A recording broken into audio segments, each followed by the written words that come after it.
geessine gadameessa dumrooti murtaa'ee argine sagaltamee saglaan ergamoota dhiisee tokkicha barbaaduuf dallaaloo dhiichisee lafti samii kan hin daangeessine gadameessa dumrooti murtaa'ee argine sagaltamee saglaan ergamoota dhiisee tokkicha barbaaduuf dallaaloo dhiichisee.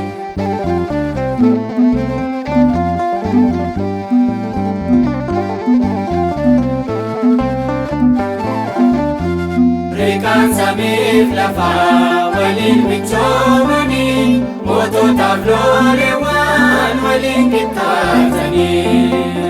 bakka teessoo mootii innooni tuffatee dallaalonni keessaa galuu ilaalatee bakka teessoo mootii innooni tuffatee dallaalonni keessaa galuu ilaalatee lafti samii kan hin daangeessine gadameessa dumrooti murtaa'ee argine sagaltamee saglaan ergamoota dhiisee tokkicha barbaaduuf dallaaloo dhiichisee.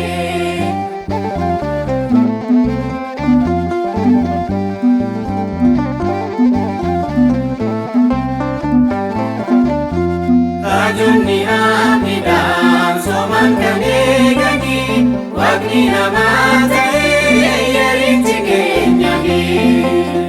urjiin gaggeeffamuun imaluun hayyoonni kennaa mootiif maqaa isaa farjoomanii urjiin gaggeeffamuun imaluun hayyoonni kennaa mootiif maqaa isaa farjoomanii lafti samii kan hin daangeessine gadameessa dumrooti murtaa'ee argine sagaltamee saglaan ergamoota dhiisee tokkicha barbaaduuf dallaaloo dhiichisee.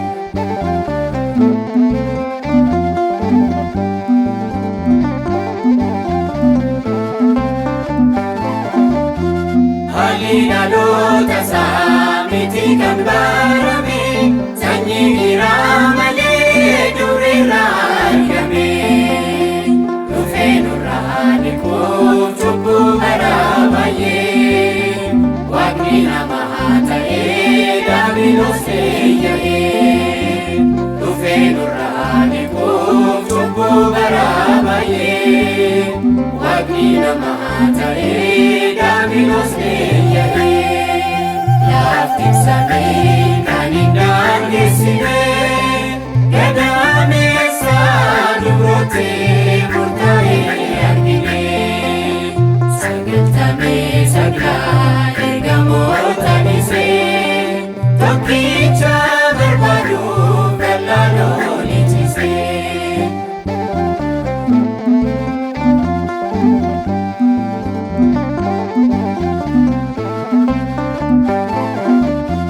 Raajii guddaan ta'ee biyya Yihuudaatti